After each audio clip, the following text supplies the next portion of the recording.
It's recording. So, hello, Christian. I'm Dan. We've already met just a few minutes ago. Hey Dan, I'm Chris. How are you? Chris, nice to meet you. Nice to Um, meet you as well. so, to our viewers at home, welcome. Um, if you're new to this, how I do it on this channel, basically I just try to help people figure out what type they are. Maybe offer a second opinion or something, but not necessarily. If you've seen my videos, I don't know if you've seen any of my other videos. Have you watched any of my other videos about typing? This I that. have. Mhm. So you've probably seen that I'm not. Sometimes I'll be pretty sure, but like sometimes, but a lot of times I'll try not to be too dogmatic about it, so that the other person can. Um, I mean, you only know what's going on in your head. You know what I mean? Like I can only just make a guess, kind of. So. Right. And it's such an inexact science, right? So it's just kind of armchair psychology. But So what makes it fun? it's fun, and I have noticed patterns in people and stuff, and it's not complete bullshit, but it's probably not laboratory safe. But Right. it's good for a YouTube video maybe. So, anyways, let's see here. Let me start off with well, let's see. So in the videos that you've watched, um, what was the reason that you decided to get in touch then? Because you've watched these videos and some reason, something happened, or you had some thought, or what happened? Yeah. So, um, so I've been typed before. I've probably been typed a few times. I can say specifically what, unless you think that would Mm-mm. bias you. I don't want to know till the end, so it's fine. Okay. Well, it's been different things is the thing. Okay. Um, it's been pretty well agreed that I'm not too easy to type. Mm-hmm. Um, Probably don't fit into, I don't necessarily fit into what you would expect from the model as easily. Right. Um, but I don't go to say that, I don't believe in it. Therefore, I think Mm-hmm. from my own observations, like the functions make a lot of sense, and I've observed in many people. I really believe it, but I can't observe myself. Right. So, and and also I have a tendency to, want to. I enjoy, going over conclusions. And on something like that, you want to be very certain and not just grab onto something. So that's why I wanted to talk to you maybe about it. Mm-hmm. Mm-hmm. What is the fallout of being uncertain? Well, I mean, I'm uncertain about a lot of things. I enjoy the process of um, mulling over uh, what the things might be, whatever it might be. If it's an area of interest for me, like my interests are mainly in the humanities, so anything political science, literature, Mm-hmm. um, science, as long as it's like not too numbers based. Mm-hmm. Um, as long as it stays in like the kind of nice easy theory Mm-hmm. type Mm-hmm. realm and you Mm-hmm. don't have to crunch too many numbers. I Sure. like all that stuff, so I like to mull it over, but I want to reach the correct interpretation insofar as there is one. Now there's some things where I think I reached a very valid conclusion on it, but I'm always ready to change my mind, and I just enjoy taking in new information on stuff because I want to comprehend the fullness of it. Mm-hmm. Mm-hmm. Why do you want to comprehend the fullness of it? It's just interesting. When I was like a little kid, all the little kids say why, but I said it more and longer than a lot of them do. I just was very questioning, and I wanted to comprehend. I wanted to, so to speak, hold the whole world in my head and Mm-hmm. understand the whole order of things. And I did reach a moment of insight a couple of years ago where I realized that was never going to happen. And there's a level of acceptance you need to have about that, Mm-hmm. Mm-hmm. that you're not going to understand everything, and it's beyond you, but I still want to understand what I can understand. It's just enjoying. It's just nice. You just like to do it. Right. Right. Um, would you say that you are more proactive or reactive in general, Well, or in the when it middle? comes in different areas, I am more reactive when it comes to um, like taking initiative on goals and things of that nature. So like if like my wife is kind of a contrast to me in that respect. Like let's say that we said that we want to get a house, Mm-hmm. which we said that she's gonna want to go out tomorrow and start looking for houses and Mm-hmm. taking tangible steps and let's just do it now and Yeah. um, whereas me I'll be like let's wait, or like small example like so there we have mice and there's these mice, like we realized having the cage in our bed was not a good idea because you can smell the odor a little bit. So I Mm-hmm. was like, we got to move this. And she's like, okay. And I was like, I'll do it tomorrow. And she's like, all right, um, I'll just move it now. So Uh-huh. when it comes to that type of thing, I'm more reactive because Uh-huh. I feel like it can be done tomorrow. I feel like there's a time frame. I don't have to do it right now. When it comes to like what I was saying about understanding things and trying to take in the world and things that I'm actually more interested in on that area, I'm probably very more taking the initiative because I seek that stuff out myself. Mm-hmm.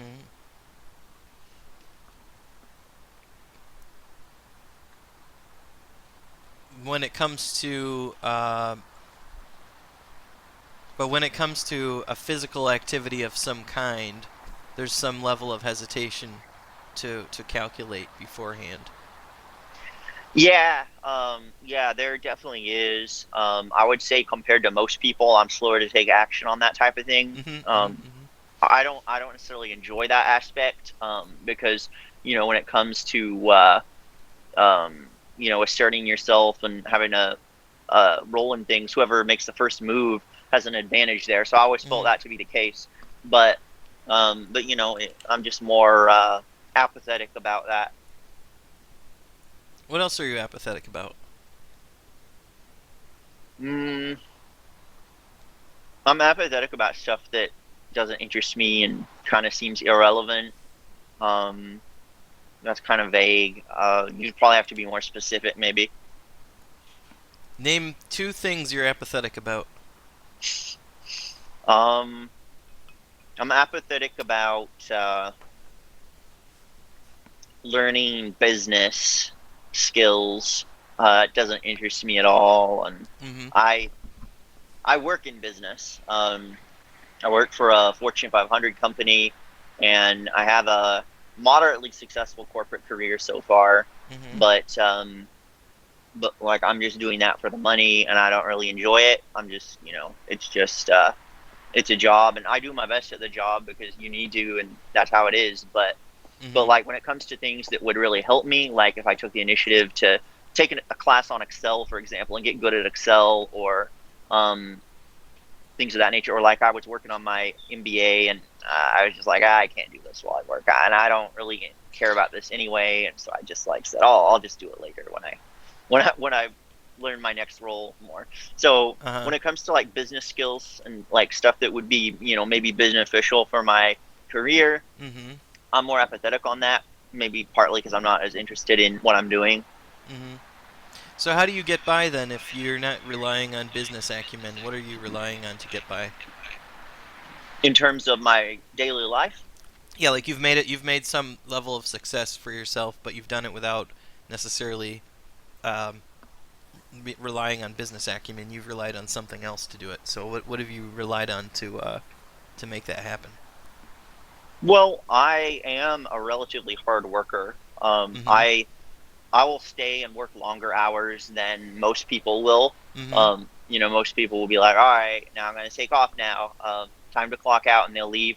But if there's still work to be done, still responsibilities, Mm-hmm. and I foresee it's going to cause a problem, Mm-hmm. especially when I foresee it's going to be a problem, Mm-hmm. then I will stay and just keep doing it. So like in my first year, I guess at work, I probably averaged 60 hours a week, and it is a Mm-hmm. 40-hour a week job. And there Mm-hmm. was people that only worked like 43, 44 hours. Mm-hmm. I would stay the extra 15. I would be the person that would have no life because I knew this is what I have to do to keep my job, or maybe not to keep my job, but it's gonna it's gonna look bad and it's gonna reflect poorly if I don't do this. So I would do it. So it's about, in a way, it's about protecting yourself. It's like hedging your bets against a potential future where you're at a disadvantage for not putting in extra effort, kind of. To some extent, it's about a few things. I mean, first of all, I was raised to be a hard worker. I was a Boy Scout. I'm an Eagle Scout. Lived in a rural area. I know how to work hard. I've chopped wood. I've gardened. I've done harder work than what some people have done. So Mhm. I know that taking pictures and pushing paper Mhm. is not that's not as hard. It's just putting in time, really. Right. So Right. Right. so that's helped me. I position myself against a bad future. On some extent, I am, just because if let's say I was to be laid off, I mean, I would get unemployment. I would be okay, but and then I could search for another job. But I do have a pretty good job, and Mhm. I don't want to lose that and be put in that position of uncertainty. And I would feel ashamed of that as well. I've never been let go from a job, and I've worked probably 10 different positions. I pride myself that I've always been a pretty good worker, Mhm. and yeah, so yeah, no, I wouldn't want to be fired. Right. Not what that anyone would. what what do you do besides getting fired? What else would you not want? Give me three things you would not want. I would not want to be homeless. That would be terrible. Um, I would not want to go to prison. Yeah. I would not want to die in the short to midterm future. So those are three things I wouldn't want. Yeah. Okay.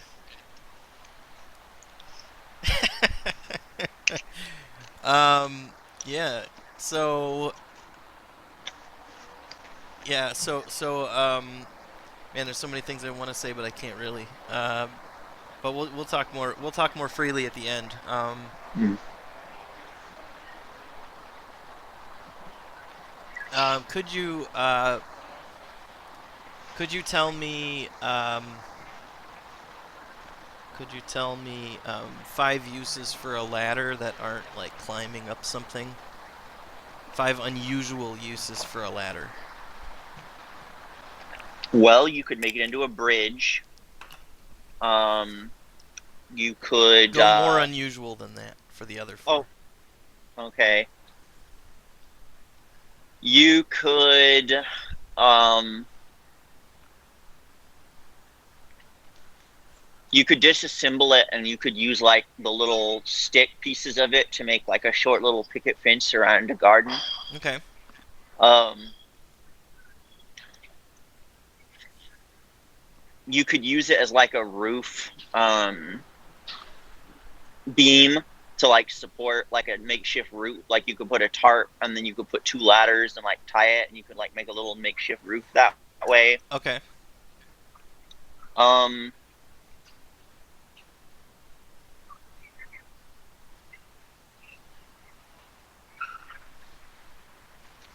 Nothing else is coming to mind. I hate that kind of question. No worries. No worries. And what is it that you've hated about that question? It seems kind of like I don't like games like that in general, like at parties. Mm-hmm. Um, I would never do very well at them, Mm-hmm. and that would annoy me because I felt like it's the type of thing I should be good at, but I'm not really. Right, right, right. You're like, I'm a smart guy. I should be able to. Yeah, and So, it just seems like kind of irrelevant, like it's just like very irrelevant. sure, it is pretty irrelevant. Although I'd say in this context, it's highly relevant. Wouldn't you? Wouldn't you agree? Well, in the context of typing someone, probably.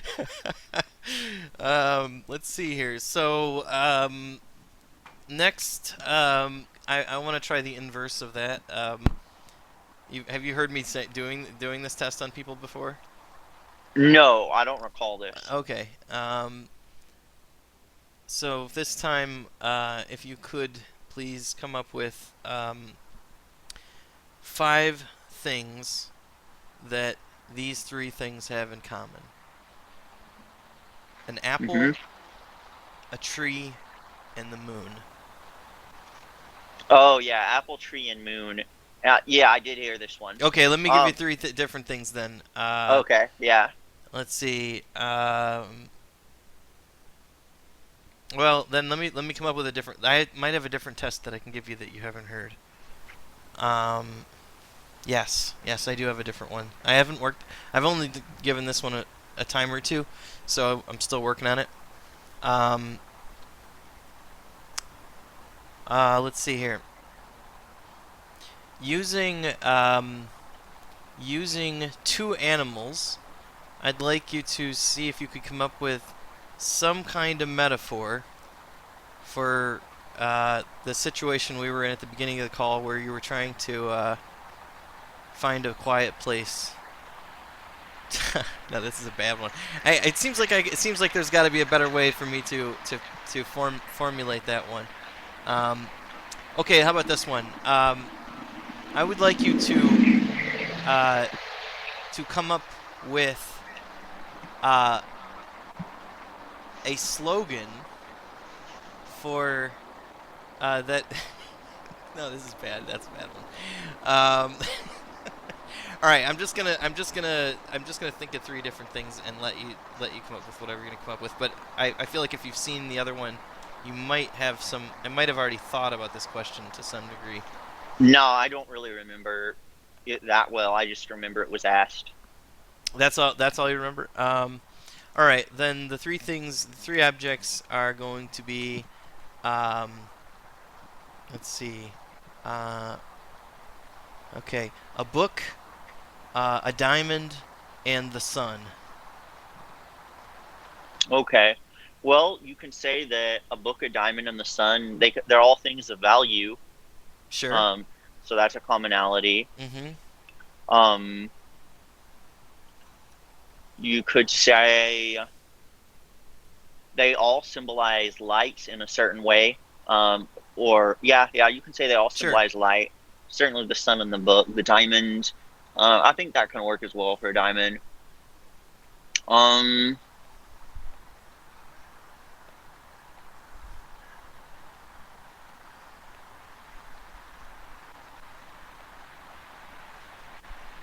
they're all like things that have been used as important symbols in society. You know, the book can represent the library. People worship the sun, Yeah. Yep. That's good. diamonds, That's good. weddings, Yep. things. Yeah. Yep. Yep. I like that one. Um,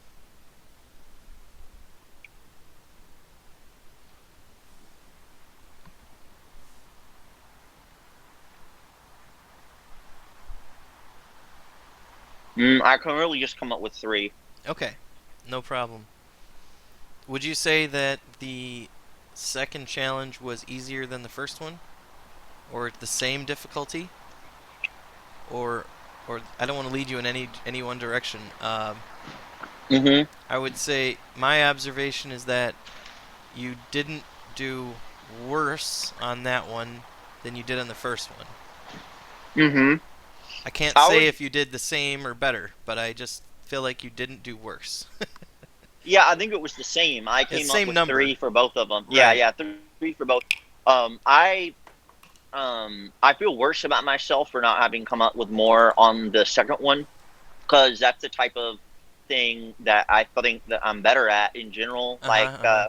Like in terms of literature, I wrote an English essay that won a scholarship for me when I was going into high school, Uh-huh. and um, I did really well on the SAT literature subtest and on the SAT reading test. So things like Mhm. that, I've always done very well, like analyzing symbols in a particular piece of literature. Uh-huh. I did have a little more difficulty because I was trying to draw together threads, and I didn't have like any pre-existing. Um, I didn't have any pre-existing structure or association between those, so it was a little bit harder to draw a common thread because I didn't see so many natural common threads except the two that I had to draw on. It felt a little bit outside the domain of the expected, but I wish that I had come up with more. On the first one I did not like respect or think of as useful as much, but I was able to come up with the same number by just like thinking of ways to deconstruct the letter and look at the Mhm. components. Yeah. Are you good at building things? Not really. No. As a kid growing up, not just particularly. When I was growing up as a kid, my younger brother was a lot better at that. When we would play together, like we designed some things, and generally I would be more like the person that would like be. Of course, I was older too, but I would have the idea to do it. Hmm. But he would be better at actually building it than I would. So I'm not as gifted in that area. At Hmm. the same time, like now that I'm grown up, I can put together IKEA furniture. I can I can perform all those type of tasks. It's not necessarily the most favorite thing for me to do, Right. um, but yeah, I can do it if I put my mind to it. Okay. How aware, how sensitive are you to other people's feelings? I think I'm more sensitive than I used to be. Like I think I was never autistic, but autistic in the sense of like where you're in your own bubble. I've heard that word used of like people that are like disregarding the thoughts or emotions of others and like mostly focusing on their own head. Hmm. Hmm. When I was younger, I was more in that headspace. Hmm. Um, at the same time, um, I was always aware of like um, like when it comes to like teachers or authority figures or the adults. I was always good at being the favorite child or the favorite kid or something like that. I would know what their expectations was just instinctively, Hmm. and I would be able to meet that. Um, so so I would say, especially now that I'm older, I become like a lot more um, less internally focused than I used to be. I pay more attention, and so I think I'm better at that even than I was before. So I think I am pretty aware, honestly, of the feelings of others. Like when I'm talking and um, with somebody, I'll gauge like what their expectation is, and oh, okay, this person wants to end the conversation, or this person they're uncomfortable, Hmm. or this person seems to like me, and I'm not really sure why. So I'm a little bit suspicious. Like, what's their motivation here? Why are you trying to be my friend here?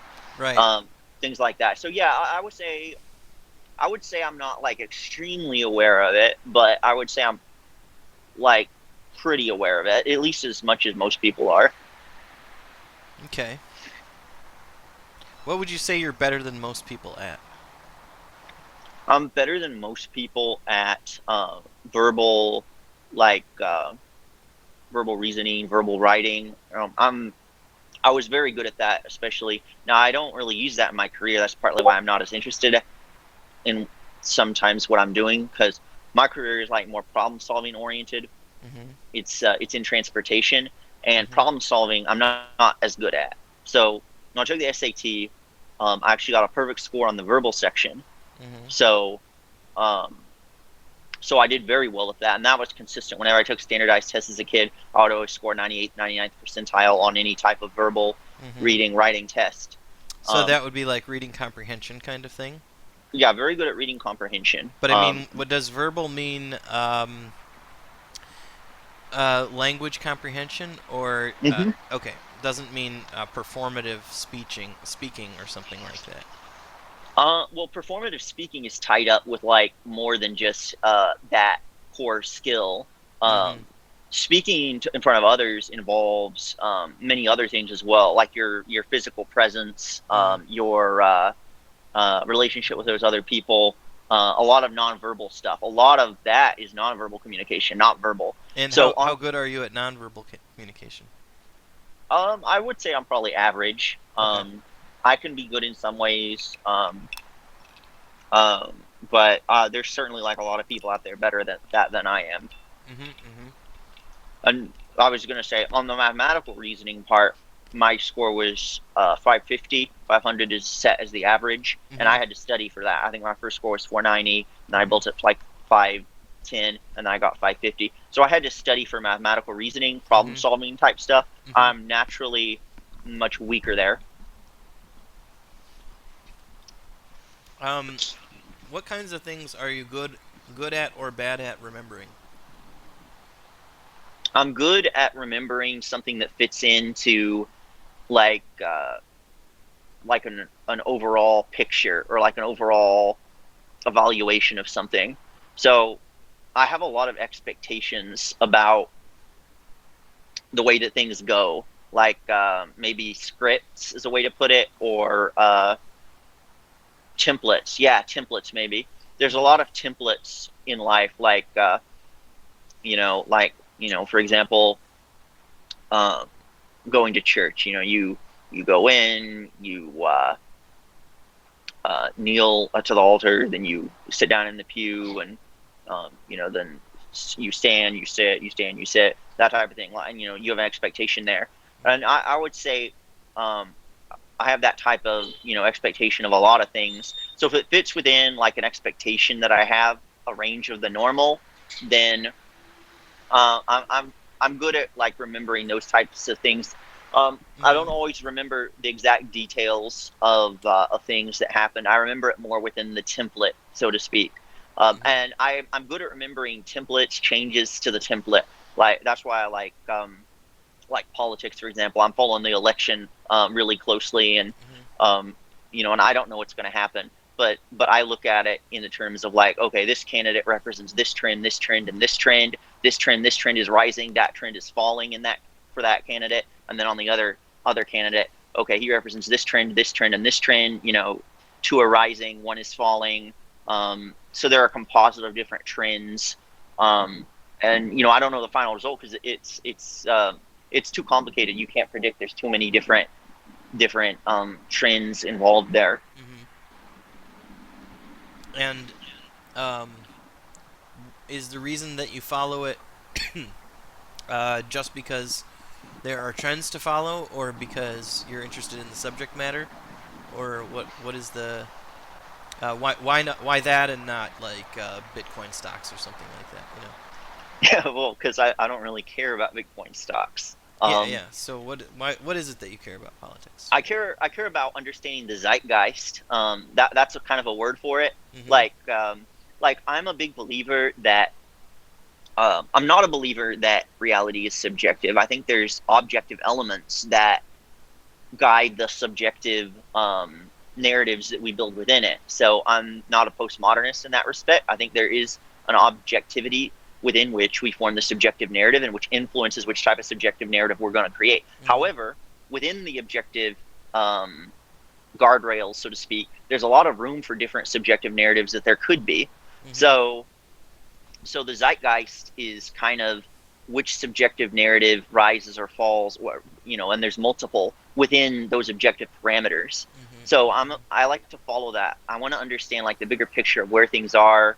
I am open to the fact that almost everything the way I understand it now could be changed. It could be overturned. There could be a big twist on things, and even like that's why politics is interesting, because at this point in time, it's become wrapped up in all these different cultural and things of that uh, cultural, somewhat religious, philosophical. A lot of these trends have been wrapped up in the political as well. So I think who prevails in the political realm can then influence what happens in the cultural, philosophical realm. Mhm. But Mhm. I haven't been alive and observing it long enough to know like how much and what's likely to happen. So over the course of my life, I want to observe these trends, and I want to determine more of like what's going to happen, what is true, um, uh, how does for example, um, if a lone political figure rises to the fore, can they push the cultural realm, or is it more likely the cultural realm is going to have more impact there and push the political? It's just what I'm saying here is kind of a mishmash, because it's kind of an inchoate understanding. Mhm. Mhm. Mhm. Hmm. That's a lot of food for thought. Hmm. And uh, yeah, I guess I wonder to what degree you can predict it, based on cycles and things, based on history, um, and um, well, I guess you kind of. I mean, I guess my response to that is you see repeated patterns, you see repeated symbols, you see repeated historical themes happening over and over again, and that's probably as close as you can get to being able to predict what's going to happen next. It is, but there's a saying: history rhymes, but it doesn't repeat. I like that Right. better than history repeats itself. So, like a lot of people have said that this time, in many ways, is like the 30s in a lot of ways, but it's not the 30s. There's a lot of Right. critical differences, so we can't expect that the outcome is going to be the same. Well, yeah, and like you said, there's many different factors effects happening at the same time, which is, and then you can see it through a certain lens and say, well, it's like the 30s in this way, but it's like the 70s in that way. It just Yeah, depends on how yeah, you're looking at it, I guess. yeah. It's you can splice it many different ways, and that's why ultimately it's not. It's indecidable. You can't actually know. You can just make commentary on what seems to be happening. Hmm. Um, Now, I think if you were smarter than me, I think that maybe you could know with like a higher degree of certainty. Part of this is I'm better at like I'm better at looking at the trends than like coming to like a firm conclusion on like Hmm. what amount of priority to put on each one. Right. Yeah. Yeah, that makes sense. Well, I guess if anything can be predicted, everything can be predicted. I mean, maybe. Um, Because think about it. Think about things that we wouldn't have been able to predict 100 years ago that we can predict now. hmm And think about what we could be able to predict in 100 years from now. It'll be more for It'll be sure. a It'll lot definitely more. be more. hmm Some part of that more will be things we currently think are probably not possible to predict.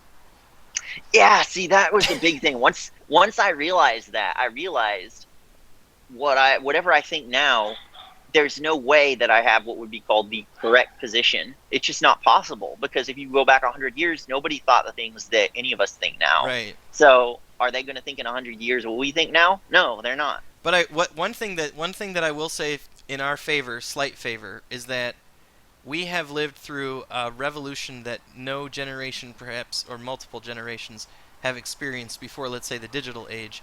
Maybe you could say the industrial revolution, but I don't hmm think, and after the industrial revolution, you had a lot of sci-fi that was speculative about a vastly bigger future, and but now I think we are living in a time where we've had so many revolutions within our own lifetimes, even as middle agers or whatever, that we're ready to say that the sky's the limit. We're ready to say that anything can happen and um, that any future is possible.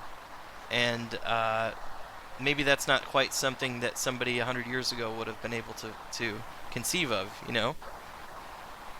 Well, they were premature, the sci-fi guys of the 60s, because they were coming through a period of incredible progress, and they just extrapolated the trend line in like a linear way, and we're like, oh, okay, we're going to be on Mars in 20 years. Right. And what they didn't foresee was they were actually at the tail end of a big burst of progress, and actually things were going to stall out for the next 50 years. Well, So, wait, from the 60s or well, from the no, to the 70s? 60s. You can probably say the moon landing. The moon landing is as good a point as any to say that was like the peak of like the post-war era. It's as good a time as any. Well, I depends would on say the what by what 70s was measurement. slower. Depends on what by what measurement, because we were just starting to experiment with better and better computers and better internet capabilities, network capabilities, and it could be argued that the internet is perhaps mankind's greatest invention, and perhaps up there with medicine and fire and stuff like that, electricity. You know what I mean? Like to me, it's up there with like the telephone and anything else we've ever invented that was so life changing and fundamental for everybody. Neil Ferguson says that actually, Scottish historian.